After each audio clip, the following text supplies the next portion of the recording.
მიაწუთი სოფელი მშვიდობისა მოგესალმებით ყოველთვის როცა ერთად მიყვავდა ხოლმე საგანგებო ეთერები ვახო სანაიასთან, დიანა ტრაპაიძესთან, ნინო ჟიჟილაშვილთან და ჩემთან ერთად იდგა ლევან ჩხაიძე, ჩვენი ჯაკო. ის დღეს აქ არ იმყოფება ფიზიკურად ამ სტუდიაში.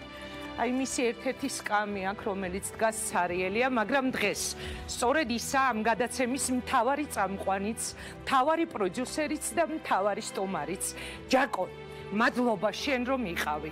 მადლობა რომ ისეთი იყავი, როგორცაც გიცნობდით და მადლობა იმ დიდი მეგობრობისთვის, რომლის მსგავსიც მე არსად შემხვედრი ამ ქვეყანაზე.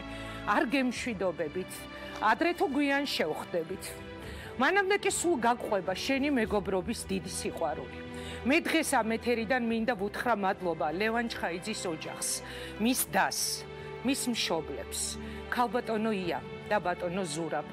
მადლობა რომ გაგვიზარდეთ ასეთი მაგარი ბიჭი. იშვიათად რომ მოძებნი მის მსგავს ამ ქვეყანაზე. ისეთი ღირსეული, იშვიათად რომ შეხვდები ამ ცხოვრებაში. ისეთი ერთგული მეგობარი თითოეულად თუ მოიძებნება და დადის ამ მიწაზე. მადლობა თქვენ რომ ისეთი შვილი გაზარდეთ, როგორიც იყო ჩვენი ყველასი ლევან ჩხაიძე. ამ გადაცემაში დღეს მოისმენთ ისტორიებს თქვენი შვილის მეგობრებისგან, კოლეგებისგან, რესპონდენტებისგან და კიდევ ერთხელ მიხვდებით, რატომ გიხდით მადლობას ასეთი ბიჭის გაზრდისთვის. დიდი ადამიანი, უნიჭიერესი ჟურნალისტი, დაუღალავი, უშიშარი, ყოველთვის მოვლენების ეპიცენტრში, ყოველთვის ყველასთან საიმედო, საუკეთესო მეგობარი, საუკეთესო პროფესიონალი, საუკეთესო კოლეგა, საოცარი ენერგეტიკის, ემოციის, საოცარი სიყვარულის, საოცარი მეგობრობის, სითბოს და იმედის მატარებელი. კაცი, რომელიც როგორც დიანა ტრაპაიძემ მითხრა, გუშინ ყველასთვის იყო და ყველასი იყო, თქვენი, ჩვენი, ამ ხალხის, ვინც დღეს ჩვენ სტუდიაში მოვიდა, ან ეხლა ეკრანებიდან გვიყურებს. ასეთი შვილი გვაჩუქეთ თქვენ ჩვენ, ქართული მედიის ახალგაზრდა ვარსკვლავი, არ ვიცი, როგორ გამოგვივა, მაგრამ დღეს დიანა ტრაპაიძე, ვახო სანაია, ნინო ჟიჟილაშვილი და მე შევეცდებით გავუძღვეთ ამ უმძიმეს ეთერს, რომელსაც სახელად დავარქვით ასე მარტივად. ტევე პირველის ჯაკო. ძნელია იპოვო ძალა და სიტყვები, კიდევ უფრო ძნელია წაიყვანო გადაცემა ადამიანზე, რომელიც შენ გვერდით იჯდა, მასთან ერთად უძღვებოდი ეთერებს სულ ცოტა ხნის წინ, გასული სეზონის დასრულების შემდეგ შენთან ერთად აწყობდა გეგმებს, რა უნდა გაგვეკეთებინა ახალი წლის შემდეგ ამ სტუდიაში. ეს სტუდია ბევრჯერ შეივსება მომავალში, ბევრი საინტერესო გადაცემა გავა, მაგრამ ეს სიცარიელე ყოველთვის დარჩება. ჯაკომ ამ არხზეც და მთლიანად ჩვენს პროფესიაში თავისი ღირსეული ადგილი დაიკავა.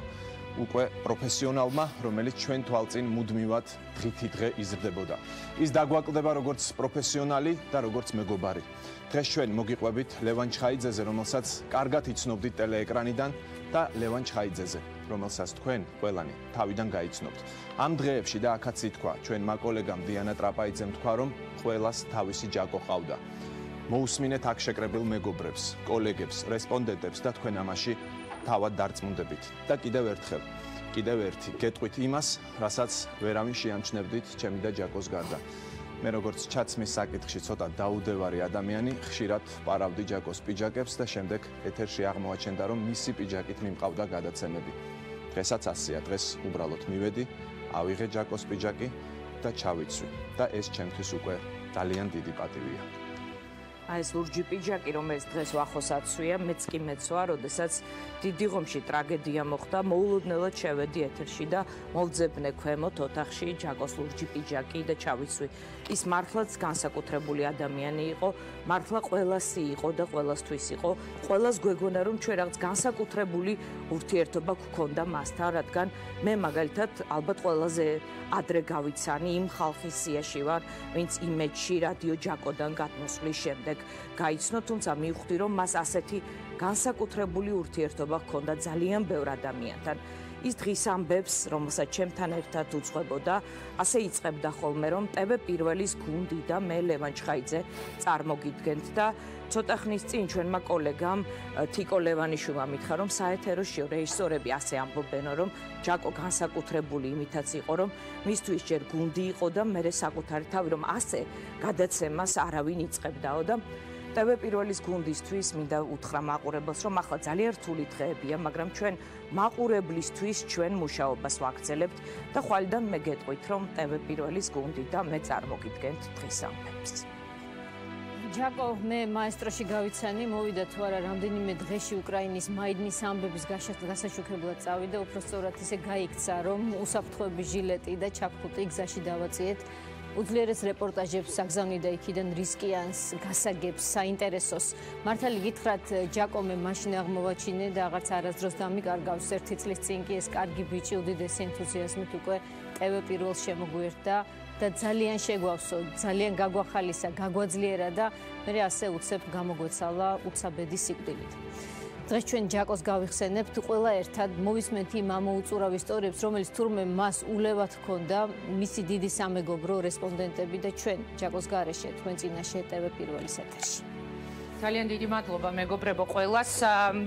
ცოტა მოგვიანებით შემოგვიერთდებიან ჯაკოს რესპონდენტებიც, ადამიანები, ვისაც იგი ძალიან ხშირად და ყველაზე ხშირად იწვევდა ხოლმე ეთერში და ვინც ალბათ საკუთარი თვალი დანახულ ჯაკოს გაცნობენ ჩვენს მაყურებელს, მაგრამ თქვენ აი ახლა აქ ვინც ხართ ისინი, ვინ ძალიან ახლოს იცნობდით მას და მე მინდა გიორგი თარგამაძესთან დავიწყო პირველ რიგში საუბარი.